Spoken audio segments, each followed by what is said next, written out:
Hello students, now we shall start example number 3rd, which have the statement find a linear transformations t r square to r square such that image of 1 0 under t is equal to 1 1 and image of 0 1 under t is equal to minus 1 2, and we have to prove that t map the square with vertex 0 0 1 0 1 1 0 1 into parallelogram. Actually scares होती है जिसकी सारी sides equal हों और आप एक rectangle coordinate बनाओगे, ठीक है, जिसके अंदर 0 0 ओरिजिन को 0 0 वेक्टर लिखोगे और एक्स यूनिट एक्स एक्सिस के ऊपर 1 0 ड्रॉ करोगे, 1 1 आप एक्स एक्सिस से 1 डिस्टेंस पे और वाई एक्सिस से 1 डिस्टेंस पे पॉइंट ड्रॉ करोगे एंड 0 1 वाई एक्सिस के ऊपर आएगा। इन सभी पॉइंट्स को मिला दोगे, आपके पास स्केयर्स मिलेगी और कहते हैं कि ये वर्टेक्स होगी जो स्केयर्स के, इनकी इमेजेस हैं हर एक पॉइंट की, इसको ट्रांसफॉर्म करेगा लीनियर ट्रांसफॉर्मेशन टी एक पैरेललोग्राम के अंदर। ठीक है, तो पैरेललोग्राम के अंदर क्या होता है कि जो आपके पास साइड्स होती हैं, ठीक है, ट्रायंगल की, वो तो इक्वल होती हैं, ठीक, बट आपके पास पैरेललोग्राम के अंदर डायगोनल होते हैं, वो बाइसेक्ट करते हैं। तो देखते हैं, ठीक है, प्रूफ देखते हैं इसका। हम सपोज करते हैं कि let x y belong to R square. सबसे पहले तो आपको लीनियर ट्रांसफॉर्मेशन बनानी पड़ेगी क्योंकि आपको लीनियर ट्रांसफॉर्मेशन नहीं गिवन जनरल आर्बिट्ररी पॉइंट के लिए। तो जैसे अबव एग्जांपल के अंदर किया था, कोई भी आर्बिट्ररी पॉइंट उठाते हैं belong to R square and we shall find the linear transformation under the given condition 1 0 और 0 1। ठीक है, दोनों हमें पता है स्टैंडर्ड बेसिस हैं जिनकी इमेजेस हमें गिवन है, दोनों लीनियरली इंडिपेंडेंट तो बेसिस बन जाएंगे। दैट मीन्स टी ऑफ 1 0 1 1 है and T of 0 1 is equal to minus 1 2। तो we know that 1 0 and 0 1 standard basis हैं ऑफ आर स्क्वायर की। ठीक है, प्रूफ हेयर, ये हमें प्रूफ करना पड़ेगा बट हम जानते ही हैं। ठीक है, तो आपको प्रूफ करना है तो लीनियरली इंडिपेंडेंट शो करना पड़ेगा और आर स्क्वायर की डायमेंशन 2 है तो बेसिस डिक्लेयर कर दोगे आप। ठीक है, फिर बेसिस है तो देयर फॉर एनी वेक्टर जो होगा आर स्क्वायर का, उसको हम लिखते हैं expressed as a linear combination of element of this basis standard basis की हेल्प से। तो वही लिखा है, एक्स वाई आर्बिट्ररी एलिमेंट उठाया तो उसे हम लिख पाए x into 1 0 and y into 0 1 को दोनों को ऐड कर दिया तो आपको एक्स वाई मिलेगा। अब इसकी इमेज इंडर टी देखते हैं, T of x y is equal to T of जो अबव वेक्टर था एक्स 1 0 प्लस वाई 0 1 की जो स्केल है टी लीनियर ट्रांसफॉर्मेशन स्केल आपके बाहर आ जाएंगे, x time of T 1 0 plus y time of T 0 1। तो ये क्योंकि आपके पास टी लीनियर ट्रांसफॉर्मेशन है तो उसकी हेल्प से डेफिनेशन लगी है यहाँ पे।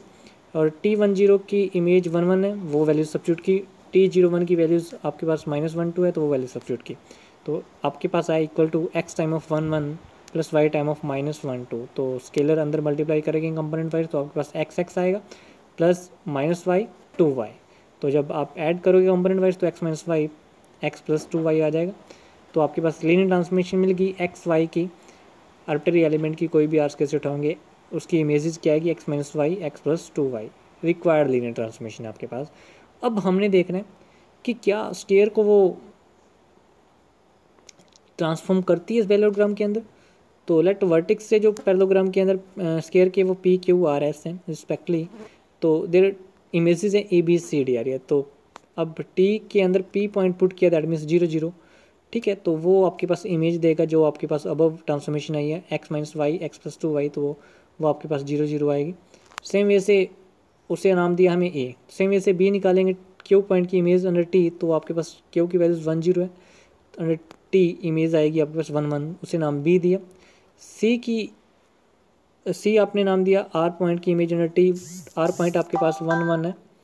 ठीक है, तो आर पॉइंट आपके पास 1 1 है तो वो वैल्यू सब्स्टिट्यूट करो, तो उसे नाम दिया आपने जो आउटपुट आई 0 3 से सी नाम दिया। सेम वैसे एस पॉइंट की इमेज आई, एस की वैल्यू 0 1 की इमेज अंडर टी आएगी माइनस 1 2 से आपने डी नाम दिया। अब mid point of A C क्या आएगा, ए सी का मिड पॉइंट दैट मीन्स दो वर्टेक्स आपको गिवन है, दो पॉइंट गिवन का मिड पॉइंट क्या होता है। अगर आपको x one y one z one x one y one x to Y to दो पॉइंट गिवन है ए और सी, उनका जो आपके पास मिड पॉइंट होगा वो होगा x one plus x two divide by two, y one plus y two divide by two. तो यहाँ पे आप 0 प्लस 0 करोगे डिवाइड बाई 2 करोगे तो आपके पास 0 आएगा फर्स्ट कोऑर्डिनेट मिड पॉइंट का, एंड 0 प्लस 3 करोगे डिवाइड बाई 2 करोगे 3 बाई 2, तो आपके पास mid point of A C आया 0 3 बाई 2। सेम वैसे आप mid point of B D करोगे तो वो भी आपके पास 0 इंटू 3 बाई 2 आएगा। मिड पॉइंट ए सी और mid point B D same है तो that means A B C D आपके पास पैरेललोग्राम है। तो टी मैप स्केयर को किस में, पी क्यू आर एस जो स्केयर तो parallelogram A B C D के अंदर मैप कर रहा है। ये था आपका क्वेश्चन नंबर 3, ठीक है। नेक्स्ट आपके पास आया कि हमने लीनियर ट्रांसफॉर्मेशन फाइंड आउट करनी है, विच मैप या ट्रांसफॉर्म, जो एग्जांपल नंबर 4 है, find a linear transformation which transform the vector 3 -1 -2 1 1 0 -2 0 2 in R square to the twice the element vector, that means जो एलिमेंट्री वेक्टर्स हैं, जो स्टैंडर्ड बेसिस हैं आपके पास, उनको इन वेक्टर को कन्वर्ट कर रहे हैं to E1 to E2 to E3 in R square के अंदर। दैट मीन्स जो इमेज ऑफ 3 -1 -2 है वो आपके पास 2 टाइम ऑफ E1 आ रही है, और इमेज ऑफ 1 1 0 की आ रही है अंडर टी, वो आपके पास आ रही है 2 टाइम ऑफ E2, और जो इमेज ऑफ -2 0 2 वो आ रही है 2 टाइम ऑफ E3, ठीक है। तो सोल्यूशन देखते हैं। लेट टी आर स्केयर से आर स्केयर आपके पास लीनियर ट्रांसफॉर्मेशन गिवन है, तो इमेजेस जो आपके पास T of under 3 -1 -2 under T वो आपके पास 2 टाइम ऑफ E1 आ रही है, इमेजेस ऑफ 1 1 0 अंडर टी वो आपके पास 2 टाइम ऑफ E2 आ रही है, इमेजेस ऑफ -2 0 2 अंडर टी वो आ रही है 2 टाइम ऑफ E3, ये आपको गिवन है। फर्स्टली हम देखते हैं कि जो आपके पास जिन वेक्टर की इमेजेस गिवन है वो क्या लीनियरली इंडिपेंडेंट है, ठीक है, बेसिस है या नहीं, कि 3 -1 -2 1 1 0 -2 0 2 बेसिस है या नहीं। बेसिस शो करने के लिए आपको इसको लीनियरली इंडिपेंडेंट शो करना है ओनली, बस, क्योंकि हमें गिवन है कि लीनियर ट्रांसफॉर्मेशन, ठीक है, वो R3 से R3 है, तो R3 की डिमेंशन से है 3, तो कोई भी 3 वेक्टर लीनियरली इंडिपेंडेंट हो जाएंगे, ठीक है। तो हम linear combination by definition linearly independent proof करते हैं। लीनियर कॉम्बिनेशन लेते हैं अब वेक्टर्स का जिनको लीनियरली इंडिपेंडेंट शो करना है, alpha time of 3 -1 -2 plus beta time of 1 1 0 plus gamma time -2 0 2, right hand side 0 रखते हैं। तो अब स्केलर अंदर कंपोनेंट वाइज मल्टीप्लाई करेंगे तो आपके पास आएगा by calculation 3 alpha plus beta -2 gamma minus alpha plus beta -2 alpha plus 2 gamma is equal to 0 0 0। तो इम्प्लाइज कि यहाँ से अल्फा 3 इक्वेशन आएंगी, 3 alpha plus beta -2 gamma is equal to 0, minus alpha plus beta is equal to 0, -2 alpha plus 2 gamma is equal to 0। तो यहाँ से alpha beta और gamma की वैल्यूज आपको 0 मिल जाएगी। दैट मीन्स लीनियर कॉम्बिनेशन तभी इक्वल टू 0 आ रहा है अगर आपके पास सारे के सारे जो स्केलर्स हैं वो 0 मिल रहे हैं, that means P linearly independent set हो गया। फिर लेते हैं कि क्या linear span of B is equal to R square R cube आ रहा है। तो आर्बिट्ररी एलिमेंट आते हैं X Y Z belong to R square, भी आर्बिट्ररी एलिमेंट, अगर तो मैं इसको लीनियर कॉम्बिनेशन लिख पाया, ठीक है, अबव वेक्टर्स का, तो ये स्पेन कर देगा आर स्केयर को, अगर नहीं तो दैट मीन्स नहीं करेगा। तो टेक एक्स वाई जेड को हम लेते हैं ए 3 -1 -2 बी 1 1 0, तो take x Y z is equal to linear combination of above three vector a into 3 -1 -2 plus b 1 1 0 plus c -2 0 2 where a b c are scalars। तो हमें we have to find the values of a b c from where, अगर values मिल जाती है तो हम लिख पाएंगे, otherwise नहीं।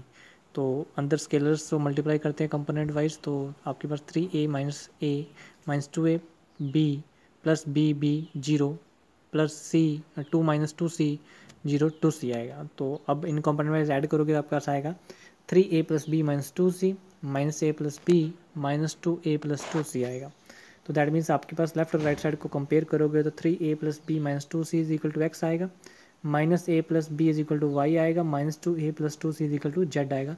और तीन इक्वेशन को सॉल्व करोगे वहाँ से आपके पास ए बी सी की वैल्यूज मिल जाएगी, यूनिक वैल्यूज आएगी। A is equal to 1/2 x minus Y plus Z, B is equal to 1/2 x plus Y plus Z, C is equal to 1/2 x minus Y plus 2 Z आएगा।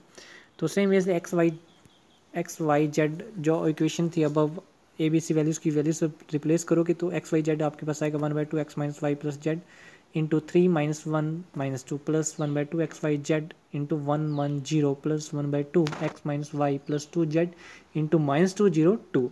तो that means every element here can be written as a linear combination of element of basis B. तो B basis बन गई, ठीक है, basis तो हम पहले ही डिक्लेयर कर सकते थे, बट अब इसको हमने बाद में भी करना पड़ेगा, तो हमने पहले ही कर लिया। तो अब टी अप्लाई कर देते हैं, T of x Y z is equal to T of 1/2 x minus Y plus Z into 3 -1 -2 plus 1/2 x y plus Z into 1 1 0 plus 1/2 x minus Y plus 2 Z into -2 0 2। जो values आई थी x Y Z के अंदर वो तो scalar थे, scalars को बाहर ले आते हैं। तो 1/2 x minus Y plus Z in T over 3 -1 -2 plus 1/2 x plus Y plus Z into 3 1 1 0 plus 1/2 x minus Y plus 2 Z into T -2 0 2। तो यहाँ से आपका स्केलर्स जो लीनियर ट्रांसफॉर्मेशन की प्रॉपर्टी के कारण टी डिस्ट्रीब्यूटेड हो गया और स्केलर्स बाहर आ गए। अब इनको कंपोनेंट वाइज जो इमेजेस है टी की, T3 -1 -2 वो आपके 2 टाइम ऑफ E1 है, T110 की इमेजेस 2 टाइम ऑफ E2 है, ठीक है। और जो आपके पास T ऑफ -202 की इमेज है वो 2 टाइम ऑफ E3 है। तो E1 होता है 100, E2 होता है 010 और E3 होता है 001। वो वैल्यूज रिप्लेस करेंगे यहाँ पे, तो आपके पास आएगा x माइनस वाई प्लस 2 से 2 cancel, x minus Y plus Z into 100। 2 से 2 नेक्स्ट फैक्टर के अंदर again cancel, x plus Y plus z is equal to 010। 2 से 2 अगेन कैंसिल, थर्ड फैक्टर के अंदर x minus Y plus 2 Z into 001। तो यहाँ पे कंपोनेंट मल्टीप्लिकेशन करने के बाद कंपोनेंट वाइज ऐड करोगे तो आपके पास लीनियर ट्रांसफॉर्मेशन मिल जाएगी, जो होगी x minus Y plus z, x plus Y plus z, x minus Y plus 2 z. ये आपके पास रिक्वायर्ड लीनियर ट्रांसफॉर्मेशन थी। तो वेरी वेरी इंपॉर्टेंट क्वेश्चन हैं इस एक्सरसाइज के अंदर, ठीक है। तो आपने एक्सरसाइज के अंदर वही क्वेश्चन ट्राई करने हैं जो पहले आए हुए हैं एग्ज़ाम के अंदर, और एक्स्ट्रा क्वेश्चंस नहीं करने। Thank you very much. Next video lecture के अंदर हम एक्सरसाइज जो 5th C स्टार्ट करेंगे। Thank you.